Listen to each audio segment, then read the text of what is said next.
Hello students, आज आपण O3 मॉलिक्युलचं लेविस डॉट स्ट्रक्चर ड्रॉ करणार आहे.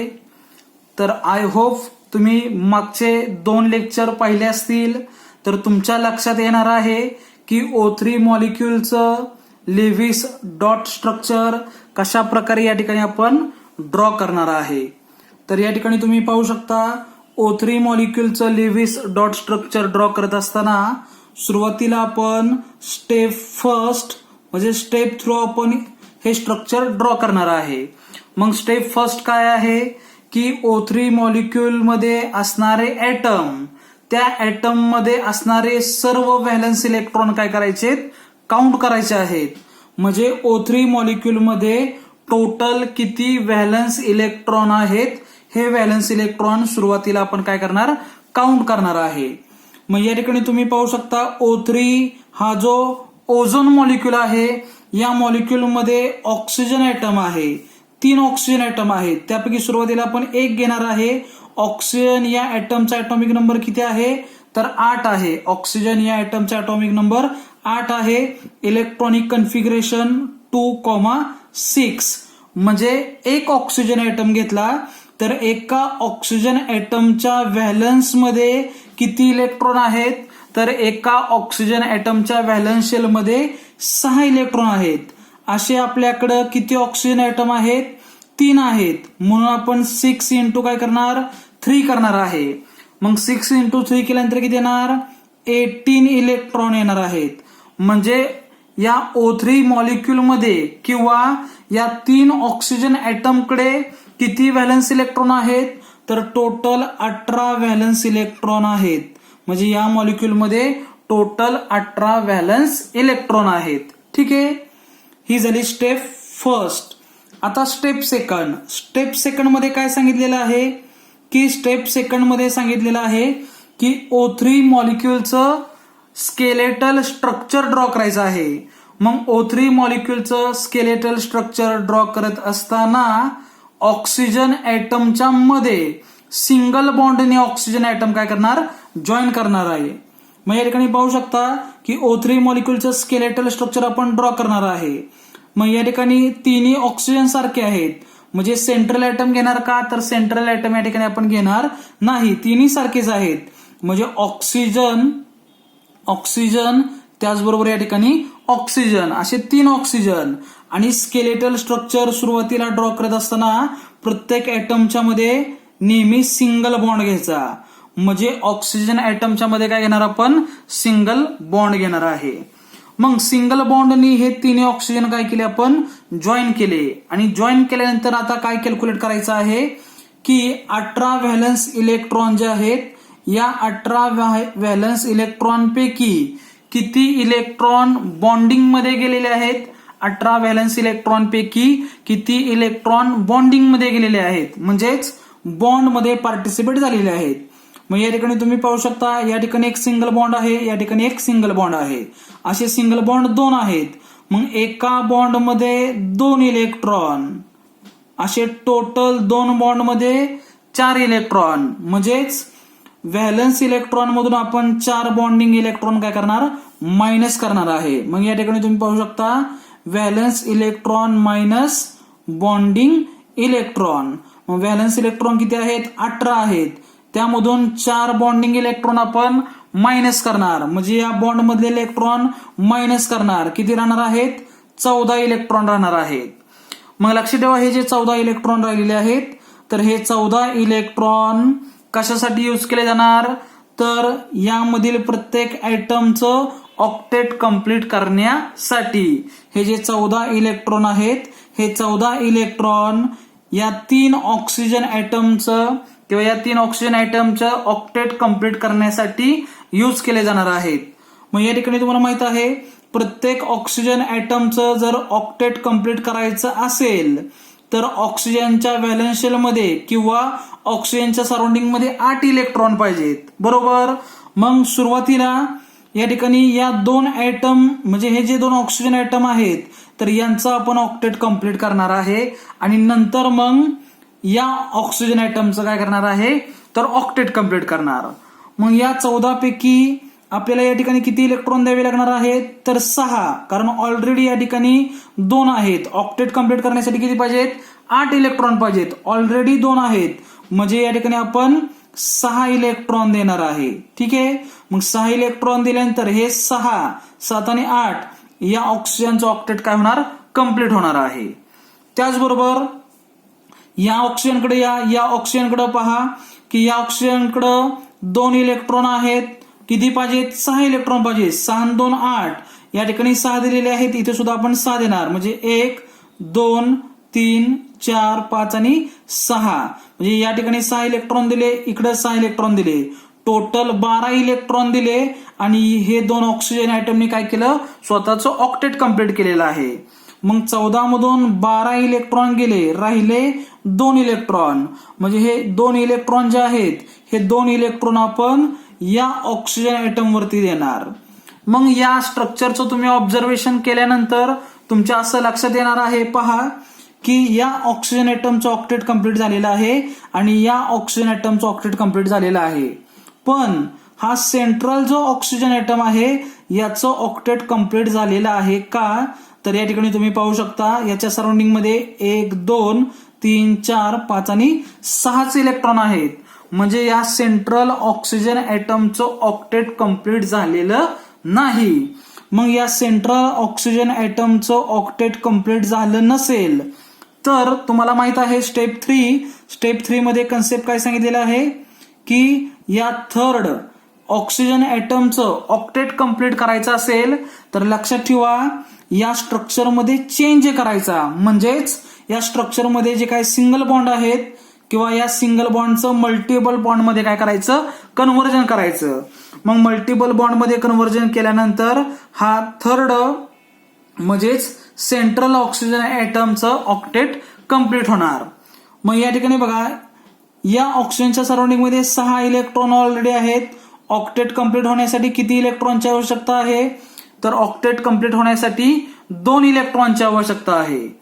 मग लक्षात ठेवा एका सिंगल बॉन्डचं कन्व्हर्जन डबल बॉन्ड मध्ये करावं लागेल. मग डबल बॉन्ड या ठिकाणी तयार केला की या ऑक्सिजनच्या सराउंडिंग मध्ये 8 इलेक्ट्रॉन तयार होणार आणि हा ऑक्सिजन स्टेबल होणार म्हणजे याचा ऑक्टेट कंप्लीट होणार. पण हा डबल बॉन्ड तयार करण्यासाठी कोणते इलेक्ट्रॉन यूज केले जाणार तर या ठिकाणी हे जे 2 इलेक्ट्रॉन आहेत हे 2 इलेक्ट्रॉन या बॉन्डिंग मध्ये काय होणार पार्टिसिपेट होणार आणि हे 2 इलेक्ट्रॉन या ठिकाणी डबल बॉन्ड तयार करणार आणि डबल बॉन्ड तयार केल्यानंतर या ऑक्सिजनचं ऑक्टेट कंप्लीट होणार आहे. मग या ठिकाणी पुन्हा तुम्ही स्ट्रक्चर पाहू शकता.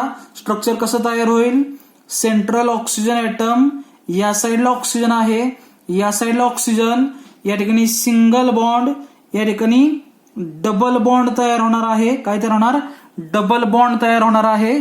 आणि या ऑक्सिजनकडे किती इलेक्ट्रॉन आहेत 2 इलेक्ट्रॉन आहेत. हा जो ऑक्सिजन आहे हा ऑक्सिजन या ऑक्सिजनकडे किती इलेक्ट्रॉन झाले मग हे 2 इलेक्ट्रॉन बॉन्ड मध्ये गेले म्हणजे 1 2 3 4 इलेक्ट्रॉन या ठिकाणी असणार 1 2 3 आणि 4 आणि या ऑक्सिजनकडे ऑलरेडी 6 इलेक्ट्रॉन आहेत. ठीक आहे म्हणजे हे 6 इलेक्ट्रॉन. आता प्रत्येक ऑक्सिजन ऍटमचं ऑक्टेट कंप्लीट झालेलं आहे का या ठिकाणी तुम्ही पाहू शकता.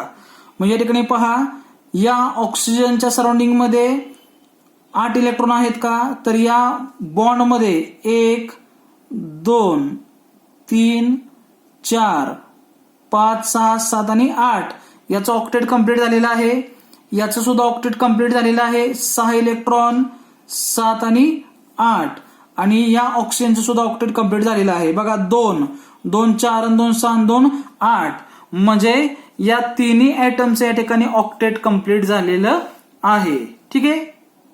त्यानंतर स्टेप 4 मध्ये या ऑक्सिजन वरती फॉर्मल चार्ज किती आहे हा आपण कॅल्क्युलेट करणार आहे की प्रत्येक ऑक्सिजन वरती किती फॉर्मल चार्ज आहे हा आपण या ठिकाणी कॅल्क्युलेट करणार आहे. पण फॉर्मल चार्ज कॅल्क्युलेट करत असताना या ठिकाणी प्रत्येकाला आपण सुरुवातीला काय करणार नंबरिंग देणार आहे. मग या स्ट्रक्चर मध्ये हा जो ऑक्सिजन आहे याला आपण म्हणू फर्स्ट ऑक्सिजन, याला म्हणू सेकंड ऑक्सिजन आणि याला म्हणणार आहे थर्ड ऑक्सिजन. तिन्ही ऑक्सिजन ऍटम वरती किती फॉर्मल चार्ज आहे तो चार्ज या ठिकाणी आपण कॅल्क्युलेट करणार आहे. मग फॉर्मल चार्ज कॅल्क्युलेट करण्यासाठी फॉर्म्युला या ठिकाणी तुम्ही पाहू शकता. या ठिकाणी तुम्ही प्रत्येक ऑक्सिजन ऍटम वरती किती फॉर्मल चार्ज आहे हा या फॉर्म्युल्यानुसार तुम्ही कॅल्क्युलेट करू शकता. मग पहा या ठिकाणी पहिला ऑक्सिजन, हा जो ऑक्सिजन आहे कोणताही ऑक्सिजन घ्या, ऑक्सिजनचा ऍटॉमिक नंबर 8 आहे आणि इलेक्ट्रॉनिक कन्फिगरेशन 2,6. म्हणजे हे जे 3 ऑक्सिजन ऍटम आहेत तिन्ही ऑक्सिजन ऍटमच्या व्हॅलन्स शेलमध्ये किती इलेक्ट्रॉन असणार? 6 इलेक्ट्रॉन असणार आहेत. म्हणजे पहिल्या ऑक्सिजनसाठी व्हॅलन्स इलेक्ट्रॉन 6 आहेत, दुसऱ्यासाठी सुद्धा व्हॅलन्स इलेक्ट्रॉन 6 असणार आहेत आणि तिसऱ्यासाठी सुद्धा व्हॅलन्स इलेक्ट्रॉन आपण किती घेणार आहे? 6 व्हॅलन्स इलेक्ट्रॉन घेणार आहे.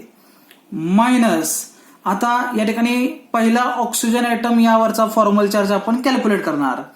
मग पहिला जो ऑक्सिजन ऍटम आहे याच्यामध्ये नॉन बॉन्डिंग इलेक्ट्रॉन किती आहेत? Ne म्हणजे नॉन बॉन्डिंग इलेक्ट्रॉन, की जे इलेक्ट्रॉन बॉन्डिंग मध्ये पार्टिसिपेट झालेले नाहीत.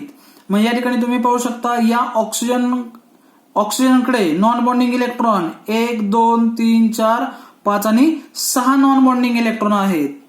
मायनस बॉन्डिंग इलेक्ट्रॉन म्हणजे बॉन्ड मध्ये किती इलेक्ट्रॉन आहेत? तर 1 आणि 2 असे बॉन्डिंग इलेक्ट्रॉन 2 आहेत. ठीक आहे, डिवायडेड बाय काय येणार? 2 येणार आहे. मग +6 ला -6 काय होईल? कॅन्सल होणार आहे आणि या 2 नी 2 ला डिवाइड केल्यानंतर उत्तर किती येणार आहे? -1 येणार आहे. म्हणजे पहिला जो ऑक्सिजन आहे या पहिल्या ऑक्सिजन वरती मायनस चार्ज किती आहे? 1 आहे. म्हणजे या ऑक्सिजन वरती मायनस चार्ज असणार आहे, 1 फॉर्मल मायनस चार्ज आहे. ठीक आहे. त्याचबरोबर आता सेकंड ऑक्सिजन याच्यावरती चार्ज किती आहे आपण पाहणार आहे. बघा, व्हॅलन्स इलेक्ट्रॉन 6 आहेत, मायनस नॉन बॉन्डिंग इलेक्ट्रॉन 1, 2, 3 आणि 4, मायनस बॉन्डिंग इलेक्ट्रॉन 1, 2, 3 आणि 4 डिवाइडेड बाय 2. या ठिकाणी पाहू शकता 2 नी 4 ला भागल्यानंतर किती येणार? तर 2 येणार आहे. म्हणजे 6 -2 -2 येणार आहे. देन 6 -4 -2 -6 म्हणजे फॉर्मल चार्ज किती येणार? 0 येणार आहे. म्हणजे या 2 नंबरच्या ऑक्सिजन वरती कोणताही चार्ज नसणार आहे. त्यानंतर या ठिकाणी तुम्ही पाहू शकता व्हॅलन्स इलेक्ट्रॉन 6 आहेत, मायनस नॉन बॉन्डिंग इलेक्ट्रॉन 2 आहेत, मायनस बॉन्डिंग इलेक्ट्रॉन किती बॉन्ड आहेत या ऑक्सिजनला? तर 1, 2 आणि 3 आणि 3 बॉन्ड मध्ये बॉन्डिंग इलेक्ट्रॉन 1, 2, 3, 4, 5 आणि 6 म्हणजे 6 divided by 2 is equal to 6 -2 minus 2 नी 6 ला भाग लावल्यानंतर बेत्रिक 6 म्हणजे किती येणार? 3 येणार आहे. मग 6 -2 -3 -5 म्हणजे 6 -5 1. म्हणजेच हा जो ऑक्सिजन आहे या ऑक्सिजन वरती +1 चार्ज असणार आहे. म्हणजे हा जो तिसरा ऑक्सिजन आहे या तिसऱ्या ऑक्सिजन वरती पॉझिटिव्ह चार्ज असणार, या दुसऱ्या ऑक्सिजन वरती कोणताही चार्ज नसणार आणि या ऑक्सिजन वरती निगेटिव्ह चार्ज असणार आहे. मग याचं लेविस डॉट स्ट्रक्चर पुन्हा एकदा आपण या ठिकाणी ड्रॉ करणार आहे. बघा, 3 ऑक्सिजन आहेत.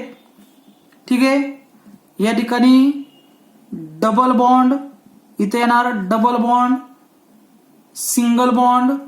या ठिकाणी इलेक्ट्रॉन किती असणार? 4 इलेक्ट्रॉन असणार आहेत. इथे इलेक्ट्रॉन 6 असणार आहेत. या ठिकाणी 2 इलेक्ट्रॉन असणार आहेत. ठीक आहे, या ठिकाणी कोणता चार्ज? निगेटिव्ह चार्ज असणार आहे, या ठिकाणी पॉझिटिव्ह चार्ज असणार आहे.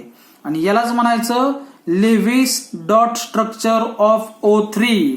हे O3 मॉलिक्युलचं काय आहे? लेविस डॉट स्ट्रक्चर आहे. हे O3 मॉलिक्युलचं काय आहे? लेविस डॉट स्ट्रक्चर आहे. या ठिकाणी तुम्ही पाहू शकता Lewis dot structure of O3 molecule. ठीक आहे.